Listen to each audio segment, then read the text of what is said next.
Assalamualaikum. Aku mau cerita tentang pengalamanku melahirkan Kalfa kemarin. Jadi aku itu melahirkan alhamdulillah lewat per vaginam atau lahiran normal.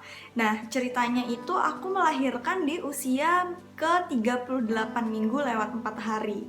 Nah, itu aku sama sekali nggak ada ngerasa tanda-tanda akan melahirkan di hari itu. Waktu itu hari Sabtu tanggal berapa ya? Tanggal 4 Juli 2020. Sama sekali aku belum ada ngerasa tanda-tanda kalau aku bakal melahirkan. Aku juga belum ngerasa kalau perutku itu udah mulai turun atau dedeknya udah masuk panggul. Terus belum ngerasa ada tanda-tanda pegel di punggung, itu belum ngerasa sama sekali. Di pinggang maksudnya, itu aku belum ngerasa sama sekali. Karena terakhir aku kontrol itu kondisinya kepala Kalfa itu belum masuk ke panggul, sudah di bawah tapi belum masuk panggul, dan posisinya masih posterior atau kepalanya masih menghadap ke depan. Jadi aku belum merasa sama sekali kalau aku itu udah tanda-tanda mau melahirkan, udah deket-deket melahirkan. Nah, di hari Sabtu tanggal 4 Juli 2020 jam 8 pagi itu aku ada jadwal yoga di rumah sakit tempat tujuan aku mau bersalin nanti. Tapi ini jadwalnya yoga ya. Nah, aku berangkat jam 8, sudah sampai di rumah sakit. Kebetulan banget di rumah sakit itu aku ketemu sama bidan yang juga sebagai kepala ruangan bersalin di rumah sakit itu. Dan bidan itu lagi sama dengan dokter SPOG ku. Jadi beliau-beliau ini lagi ada habis kunjungan pasien bersalin gitu. Nah, kebetulan dokter SPOG ku itu nanya sama aku, gimana, udah ada kenceng-kenceng belum, katanya gitu. Terus aku jawab, belum dok, masih ngerasa kontraksi palsu, aku bilang kayak gitu kan. Terus bidan yang kepala ruangan tadi bilang ke dokternya gini, gimana kalau saya cek VT aja dok, katanya kayak gitu. Terus dokternya bilang, oh iya boleh, katanya. Terus aku dimasukin ke ruangan periksa kayak gitu. Terus aku dicek, aku pikir cek VT itu kayak gimana, atau di USG atau kayak gimana gitu ya. Aku nggak ngerti kan, belum pernah ada pengalaman kayak gini. Terus udah gitu aku dicek fundusnya. Fundus itu kayak tinggi perutku itu. Ternyata perutku itu tingginya cuma 27 cm. Jadi terus aku dicek VT. Ternyata cek VT itu adalah cek pembukaan pada ibu-ibu yang mau melahirkan. Nah, pas dicek VT itu aku kaget banget, bidannya langsung bilang, "Mbak, ini udah pembukaan 1." Kaget kan? Niatnya mau datang yoga, ternyata malah udah pembukaan 1 longgar. Dan itu bener-bener aku nggak ada ngerasa apa-apa, nggak ada ngerasa perutku tuh sakit, nggak ada keluar lendir sama sekali. Dan aku kaget. Habis itu dokternya bidannya langsung bilang gini, gimana kalau langsung IGD aja ya. IGD itu aku dicek lagi, dan itu selang waktunya tuh bentar banget, paling cuma setengah jam ya, karena aku di IGD itu aku ada ngurus pendaftaran mau masuk IGD, terus aku juga ke toilet sebentar, habis itu dicek lagi. Nah, pas dicek ini selang waktu 30 menit itu aku udah pembukaan 2. Cepet banget kan, dalam waktu selang 30 menit aku udah pembukaan 2. Kaget banget. Terus udah gitu nggak ada persiapan apa, maksudnya aku nggak ada persiapan hari itu akan melahirkan. Aku udah persiapan hospital bag dan segala macemnya. Cuma kan karena kita nggak tahu ya hari itu bakal melahirkan, jadi aku sendirian di rumah sakit. Suamiku kan di rumah, dia habis nganterin aku mau berangkat yoga itu pulang lagi. Akhirnya aku langsung nelpon suamiku. Akhirnya Kak Didi datang ke rumah sakit, terus ngurus pendaftaran apa dan segala macemnya. Karena selang waktu 30 menit aku sudah pembukaan 2, aku pikir sore sebelum asar atau habis asar aku bakal melahirkan gitu kan. Terus aku nelpon ibuku kalau aku bakal melahirkan, aku minta doa dan segala macemnya. Terus udah gitu di IGD itu aku ngerasa perutku tuh kayak kram-kram kayak orang mau melahirkan, kram-kram kayak orang mau haid yang kram banget itu loh, dan makin lama tuh makin kerasa nyerinya. Terus dalam hatiku, kayaknya beneran nih aku bakal melahirkan sore ini gitu kan. Habis itu aku diambil sampel darah buat dites rapid test. Karena kan lagi musim corona kayak gini, setiap pasien yang mau rawat inap itu harus rapid test dulu kan. Nah, aku rapid test, terus kalian aku rekam jantung si Dede. Jantungnya itu kondisinya kayak gimana di dalam perutku di saat aku lagi pembukaan 2 ini. Terus udah hasil rapid testnya keluar, itu sekitar 1 jam kemudian kalau nggak salah. Hasil rapid test keluar, terus denyut jantung si Kalfa juga baik-baik aja. Akhirnya aku dipindah ke ruang bersalin. ruang tindakan, ruang bersalin. Nah, di ruang tindakan itu satu ruangan ada 3 bilik yang ditutupin pakai kelambu kayak gitu. Nah, 3 bilik itu yang nanti akan digunakan untuk proses persalinan. Nah, di situ ada 2 pasien. Salah satunya aku dan satu lagi ada ibu-ibu yang lagi melahirkan. Tapi waktu itu ibu-ibunya belum melahirkan, dia masih lagi ngerasa kontraksi-kontraksi kayak gitu. Nah, setelah aku dipindahin ke ruang ke ruang bersalin, ke ruang tindakan itu tadi, kram yang aku rasain di perut pada saat di IGD itu hilang, perlahan-lahan hilang. Cuma masih kerasa nyeri-nyeri kayak gitu. Terus sudah gitu masih keluar lendir darahnya. Jadi setelah dicek VT itu aku mulai keluar lendir darah. Habis itu nggak lama aku masuk di ruang tindakan itu, kan itu biliknya, setiap bilik itu ditutupin ya kordennya. Apalagi di situ ada pasien yang mau melahirkan, jadi ditutupin kan kordennya itu. Nah, aku di situ sendirian karena suamiku lagi pulang ke rumah untuk ngambil beberapa barang. Habis itu lama-lama aku ngerasa kok nyeri di perutku tuh beneran hilang ya. Karena hilang, terus akhirnya aku memutuskan untuk jalan-jalan di depan bilik kamarku itu tadi. Jalan-jalan kan nggak sampai keluar ruang bersalin ya. Aku jalan-jalan terus lama-lama aku ngerasa kok kayaknya basah ya di daerah-daerah misfi itu. Ternyata pas aku cek itu keluar lagi darahnya. Nah, karena keluar darah akhirnya aku istirahat, aku nggak jalan-jalan lagi, aku tiduran di tempat tidur. Itu sekitar jam sebelum asar, jam 2 atau setengah 3-an lah waktu itu. Habis itu aku ngerasa kok darahnya udah berhenti dan aku bener-bener udah gak ngerasa nyeri sama sekali. Akhirnya aku main jimbol. Nah, aku main jimbol, aku duduk-duduk di jimbol, aku goyang-goyang di jimbol. Aku berharapnya keluar lagi lendirnya dan keluar lagi rasa nyerinya. Terus sekitar jam setengah 4 sore aku dicek lagi sama bidannya, dicek pembukaan. Ternyata pembukaannya masih di pembukaan 2, belum ada penambahan pembukaan. Makanya kok aku ngerasa nyerinya ini benar-benar udah hilang sama sekali. Terus aku juga direkam jantung Kalfa gimana keadaannya, dan alhamdulillahnya sampai jam setengah 4 sore keadaan jantungnya itu masih baik-baik aja. Terus tinggal menunggu pembukaan, majunya pembukaan.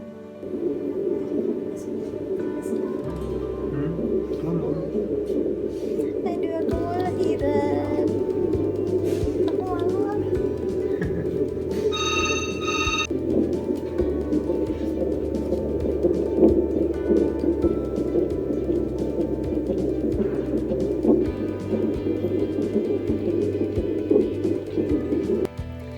Sekitar maghrib itu aku ke toilet ditemenin Kak Didi. Nah, di situ ada 2 bidan yang lagi ngapain ya waktu itu? Lagi ngapain gitu lupa aku. Nah, bidan itu ngobrol sama aku. Bu, saya udah saya sudah menyampaikan kondisi ibu ke dokter kandunganku. Kondisiku baik-baik aja, kondisinya Kalfa juga baik-baik aja, jantung Kalfa juga baik-baik aja, cuma pembukaannya yang gak maju-maju. Akhirnya dokter SPOG ku itu menyarankan untuk aku di drift atau istilahnya diinduksi. Karena aku udah dari jam 9 pagi tadi terakhir dicek itu sampai maghrib ini aku masih pembukaan 2 dan gak ada kontraksi lagi. Akhirnya dokter menyarankan untuk aku diinduksi. Terus bidannya itu cerita kan, dokter menyarankan untuk aku induksi, dan induksi itu efek sampingnya kayak gimana dan nanti apa yang aku rasain. Pasti rasanya sakit katanya gitu. Terus efek samping dari induksi ini juga ada. Efek sampingnya adalah kalau sampai induksi ini gagal, maksudnya gagal itu pembukaannya ternyata tetap nggak maju-maju, itu efek sampingnya adalah aku harus dioperasi sesar. Terus efek samping yang kedua adalah induksinya berjalan dengan lancar, induksinya sukses, tapi akunya yang sudah kehabisan tenaga, aku yang sudah nggak punya tenaga, maka itu juga harus tetap dilakukan sesar. Jadi efek sampingnya ujung-ujungnya sesar kalau misalnya induksinya gagal atau akunya yang sudah nggak punya energi lagi. Dan ruang operasi di rumah sakit tempat aku bersalin itu kebetulan banget lagi ditutup selama 3 hari dan baru buka lagi hari Senin, dan kondisinya itu masih hari Sabtu. Jadi kalau misalnya sampai aku harus dioperasi, aku harus dirujuk ke rumah sakit lain. Dan aku mikir, aduh, pakai acara dirujuk lagi kayak gitu-gitu kan. Terus pikiranku udah nggak udah karu-karuan, udah dengar kata-kata diinduksi dan dioperasi sesar. Pikiranku udah aku udah takut kayak gitu kan. Soalnya kan aku udah bukan pengalaman sih, aku denger dari cerita teman-temanku yang lahirannya itu lewat induksi itu sakit banget katanya. Jadi aku ngerasa aku ketakutan, aku belum apa-apa udah ketakutan duluan gitu. Habis itu sekitar Isya atau habis Isya itu ya. Sayang. Sekitaran habis Isya atau Isya gitu, lupa. Itu bidannya datang lagi ke bilikku, bilang gini, gimana Bu keputusannya? Aku bilang, aduh Bu, saya masih belum berani, aku bilang gitu. Bentar ya Bu ya, saya rundingkan dulu dengan keluarga, aku bilang. Terus akhirnya aku nelpon ke ayah ibuku gimana, terus Kak Didih juga nelpon mama papahnya kayak gimana pendapatnya.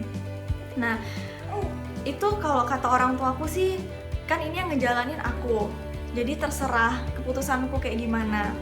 Cuma orang tuaku cuma bisa mendoakan, kan posisinya orang tuaku ataupun mertuaku kan sama-sama nggak bisa datang ke sini ya karena kondisinya lagi COVID kayak gini. Ya udah, jadi kita cuma bisa komunikasi lewat jarak jauh dan nggak tahu kondisi aslinya kayak gimana. Terus akhirnya setelah aku pikir-pikir, karena aku ketakutan dan bidannya juga bilang kan, kalau misalnya mau induksi ini itu kondisinya harus siap mental dari si ibu. Karena kalau nggak siap mental itu malah berbahaya. Jadi nggak ada paksaan untuk mengiyakan induksi itu. Akhirnya setelah aku pikir-pikir, aku pengennya kontraksinya alami aja. Aku takut kalau diinduksi. Aku takut rasa sakitnya itu berkali lipat gitu kan.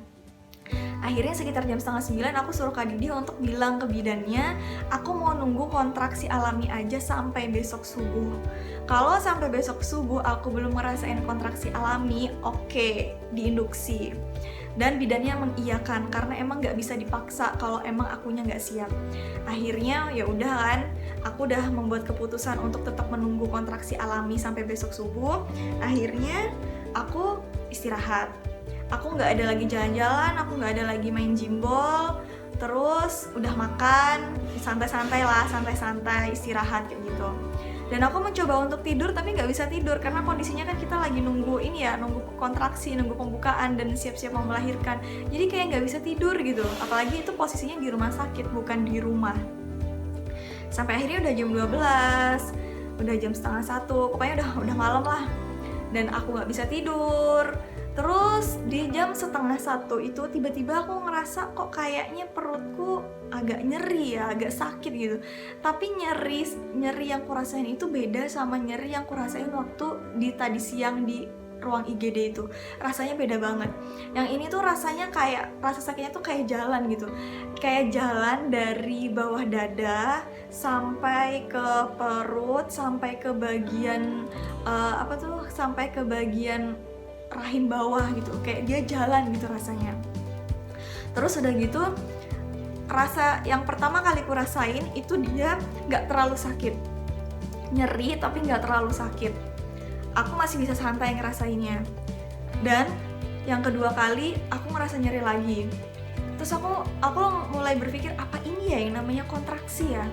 Terus aku lama-lama aku rasain lagi yang ketiga kali. Nah habis itu yang keempat kali aku mulai menghitung waktu. Ternyata rasa sakit yang muncul ini dia muncul setiap 2 menit sekali. 2 menit sekali dia muncul dan durasinya itu masih pendek, masih sekitar 50-an detik, nggak nyampe 1 menit. Dan rasanya belum tapi sakit. Lama-lama masih rasanya kayak gitu. Aku bilang sama Kak Didi, aku udah mulai ngerasa sakit perut. Nah kebetulan nih bidannya lagi lewat, itu udah jam 12:30, hampir jam 1 malam. Bidannya lagi lewat, terus Kak Didi bilang sama bidannya kalau aku udah mulai ngerasa sakit perut. Bidannya bilang gini, iya nggak apa-apa, dinikmati aja katanya kayak gitu kan. Nggak apa-apa, itu normal, dinikmati aja.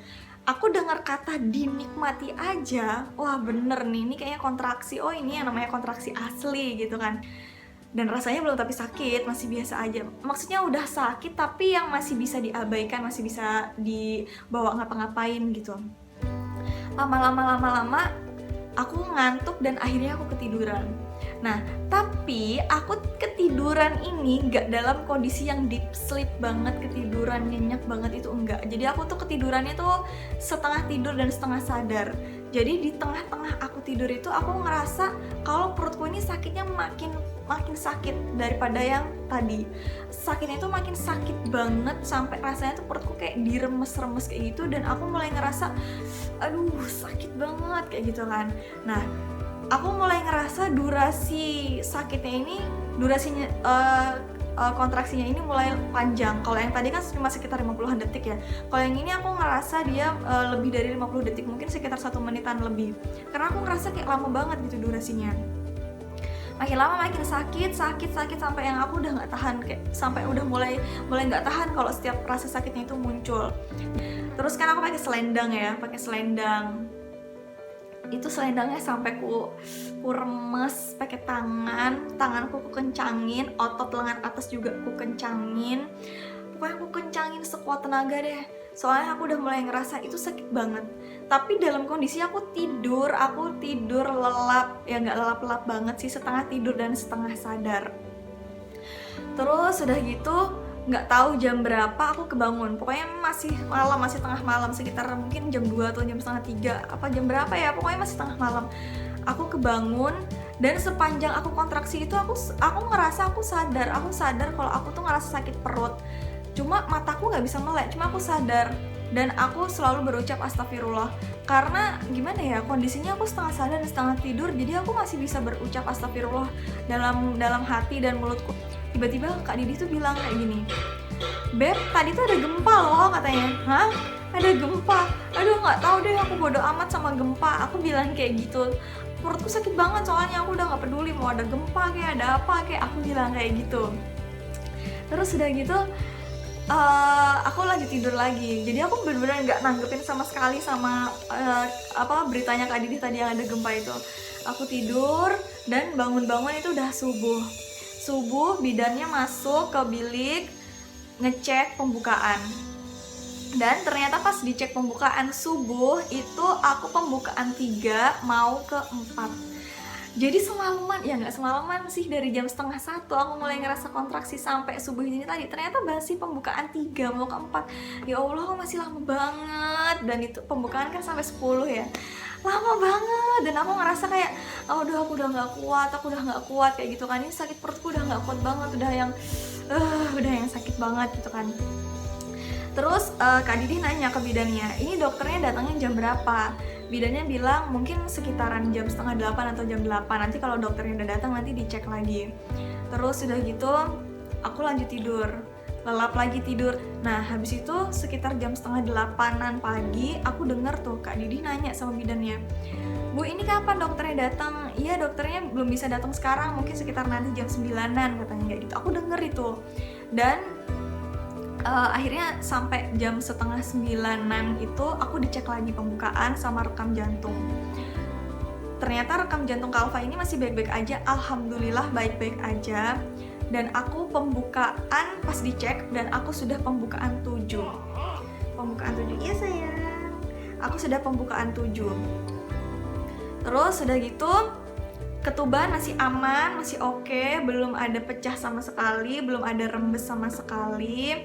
Terus tapi aku udah ngerasa yang udah nggak kuat, pengen ngeden gitu loh, pengen ngejen, aku udah nggak kuat banget. Cuma selama aku hamil ini kan aku juga nonton video-video orang melahirkan, jangan ngeden di video-video yang aku tonton itu ya, jangan ngeden sebelum pembukaan lengkap. Jadi aku tuh tersugesti dari video yang aku tonton, jangan ngeden dulu kalau pembukaannya belum lengkap. Jadi aku nggak berani ngeden walaupun rasanya tuh udah pengen ngeden banget. Dan aduh, pokoknya tenaga aku tuh udah habis ya. Dari semenjak aku terlelap tidur semalam itu sampai aku pembukaan 7, aku tuh tidur terus kerjaan. Bener-bener nggak ada makan, nggak ada minum sama sekali. Terus kalau aku bangun, aku mencoba untuk bangun duduk gitu ya, itu kontraksinya itu semakin parah rasanya. Rasanya tuh semakin sakit banget, berkali-kali lipat sakitnya, tapi durasinya cepat hilang. Kalau aku tiduran, itu kontraksinya berasa lama banget durasinya, tapi nggak sesakit kalau pas lagi duduk. Iya sayang, kapan? Jadi ini aku rekaman sambil bawa Kalva. Nah lanjut ya. Setelah dicek ternyata kondisi Kalva masih baik-baik aja, akunya juga sudah pembukaan 7. Itu aku disuruh duduk, kan itu kondisinya aku baring ya. Kalva bumuh.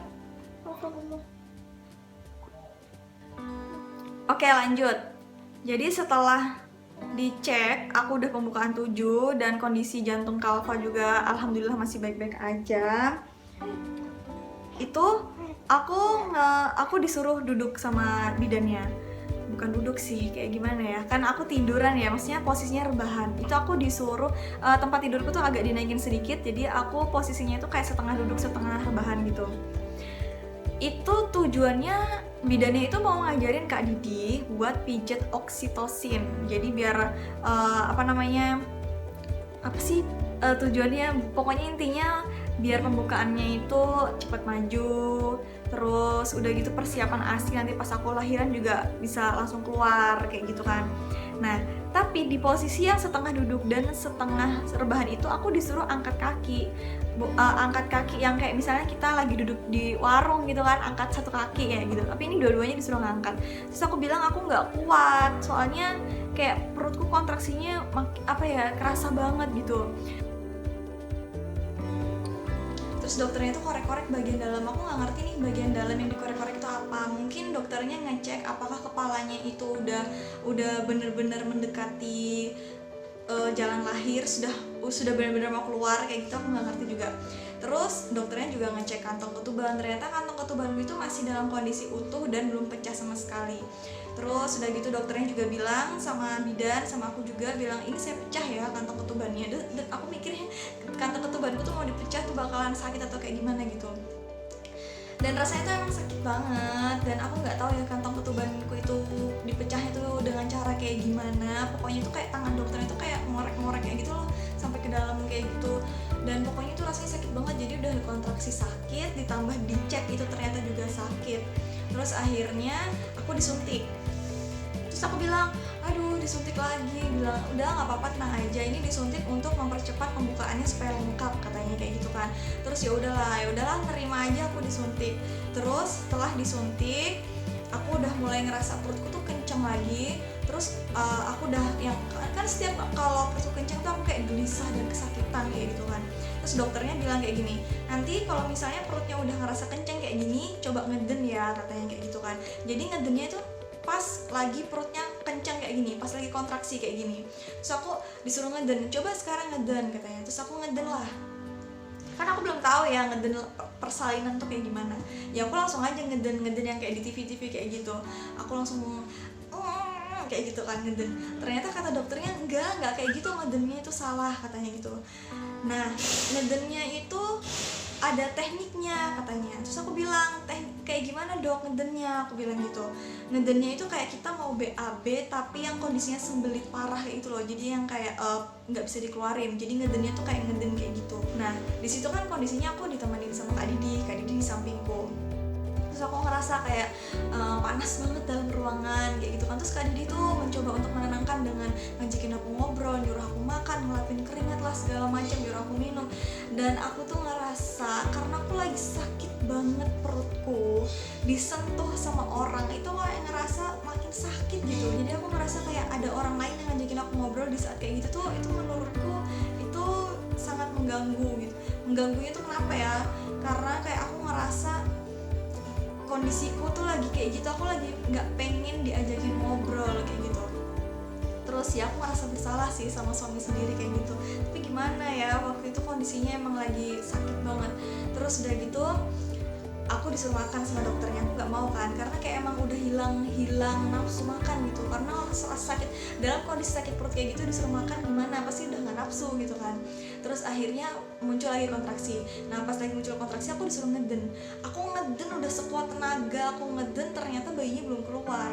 Terus akhirnya kontraksinya hilang. Nah di saat hilang itu aku istirahat. Terus aku disuruh minum. Ya udahlah, oke, minum mungkin masih nafsu ya dibandingin makan. Terus karena aku udah mulai lemes, jadi aku inisiatif sendiri. Aku minum, aku maunya yang manis-manis. Kan tadi pagi dianterin sarapan pagi itu ada teh manisnya. Jadi aku minum mau yang manis-manis, aku mau teh manis yang tadi pagi itu. Terus aku mau susu, aku mau air putih, pokoknya minuman yang manis-manis. Tapi aku gak mau makan. Terus akhirnya udah minum, muncul lagi kontraksinya. Nah pas muncul kontraksi aku disuruh ngeden lagi. Aku ngeden dan aku ngerasa ngeden yang aku keluarin itu udah sepenuhnya, udah seluruh tenaga aku keluarin buat ngeden itu tadi. Tapi ternyata aku nggak lahir. Terus udah gitu udah hilang kontraksinya. Terus muncul lagi kontraksi, aku ngeden lagi udah seluruh tenaga aku keluarkan buat ngeden itu. Ternyata aku nggak lahiran juga. Dan aku bilang sama dokternya, dok kok nggak lahir sih dok, aku bilang gitu. Dokternya bilang ini bentar lagi loh, ini kepalanya udah kelihatan, ini rambutnya malah udah keluar, katanya kayak gitu kan. Terus akhirnya kontraksi hilang, terus muncul lagi, aku ngeden lagi, udah sekuat tenaga, belum juga keluar. Pokoknya aku udah mengeluarkan seluruh tenaga aku buat ngeden, kok nggak keluar juga. Dan aku udah mengencangkan otot lengan atasku ini buat megang di tempat tidur itu kayak ada pegangan besi. Dan aku tuh megang pegangan besi itu sekuat tenaga. Setiap aku ngeden tuh aku pegang itu. Terus bidannya bilang gini, Bu saya saranin gimana kalau kakinya diangkat aja. Jadi aku kayak disuruh angkat kaki, tanganku megangin kaki. Jadi kayak posisi orang melahirkan setengah duduk dan setengah tidur itu. Terus aku bilang kalau aku udah aku nggak kuatnya ngangkat kakinya itu, ngangkat kaki sambil pegangan. Jadi aku udah nggak kuat untuk ngangkat kaki. Terus kata dokternya, iya daripada tangannya pegangan kuat ke bed, mending tangannya dipakai buat pegangan kaki supaya panggulnya lebih kebuka, katanya kayak gituan. Terus udah nggak apa-apa, kakinya dibuka, saya tahan biar ibunya tetap kuat, katanya kayak gitu kan. Akhirnya aku disuruh buka kaki. Terus kakiku ditahan, jadi yang kanan ditahan sama dokternya, yang kiri ditahan sama bidannya, ditahan pakai perut bidan sama dokternya itu. Terus tanganku megangin paha aku gitu. Terus akhirnya kontraksi lagi, aku udah posisi kayak gitu, udah posisi melahirkan gitu. Terus aku ngeden lagi sekuat tenaga sambil paha aku ini pegang pakai tangan sekencang-kencangnya. Ternyata belum juga lahir.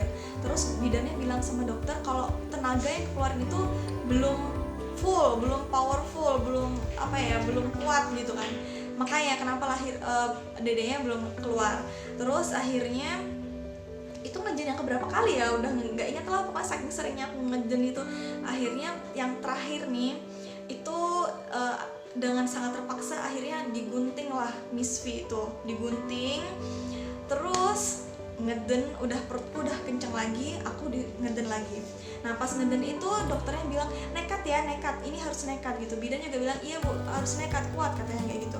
Akhirnya aku ngeden, pokoknya ngeden yang ya pokoknya udah sekuat tenaga lah aku ngeden. Dan akhirnya alhamdulillah lahirlah Kalfa. Akhirnya Kalfa keluar juga setelah proses pengguntingan itu. Ternyata setelah Kalfa keluar itu aku nggak bisa nangis, soalnya kayak energiku tuh udah habis, udah terkuras habis. Jadi kayak aku mau ngeluarin air mata tuh udah nggak ada tenaga lagi. Jadi aku nggak bisa nangis, bahkan berkaca-kaca tuh enggak. Aku cuma setelah Kalfa lahir, setelah dia keluar, aku cuma bisa bilang Allahu Akbar gitu aja. Terus Kalfa dibawa sama bidan perawatnya itu untuk dibersihkan dan ditimbang badannya. Ternyata berat badannya adalah 3,3 kg. Dia besar banget kan, makanya kenapa aku susah banget ngeluarin dia pada saat itu.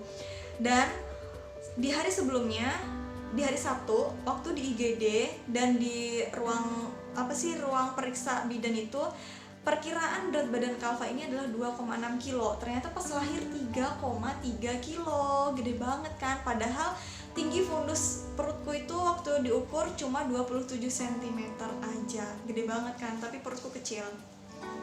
Terus udah gitu aku kan kebetulan pinggulku ini lebar ya, pinggulku ini lebar. Ternyata pinggul lebar itu nggak menjamin kita akan melahirkan cepat. Maksudnya pinggul kan lebar, tapi aku melahirkan aku juga butuh proses yang lumayan agak lama ya. Maksudnya dari jam 9 sampai akhirnya Kalva keluar itu aku butuh ngeden berkali-kali dengan tenaga ekstra, dan gak langsung sekali ngeden langsung keluar gitu. Karena selama ini pendapat orang kan kalau pinggulnya lebar itu lahirannya cepet katanya gitu. Ternyata apa yang aku alami itu berbeda sama apa yang katanya orang.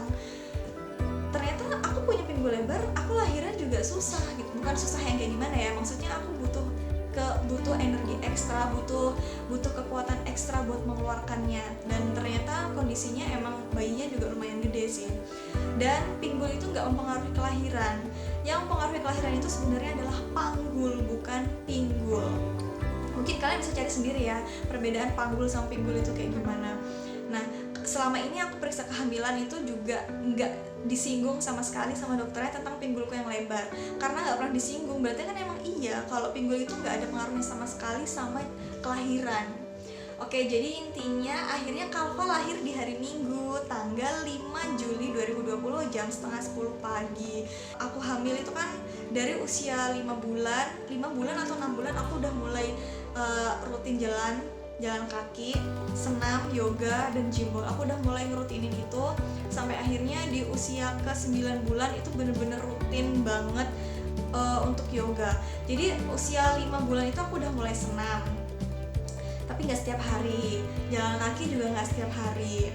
Terus usia ke-8 mau ke-9 itu baru rutin yang setiap hari, yoga tiap hari, jalan kaki tiap hari, jimbol juga tiap hari. Apalagi jimbol kan ada di rumah, jadi setiap saat aku bisa pakai jimbol. Dan manfaat dari aku ngelakuin olahraga itu ternyata adalah pembukaannya lumayan cepat, walaupun lama ya, walaupun dari malam, dari jam setengah 1 sampai akhirnya lahir jam setengah 10. Tapi menurutku cepat karena di saat aku kontraksi, aku bener-bener gak ada ngelakuin aktivitas apapun. Kegiatan yang aku lakuin itu cuma tidur aja di tempat tidur, gak ada makan, gak ada jalan-jalan, gak ada ngapa-ngapain.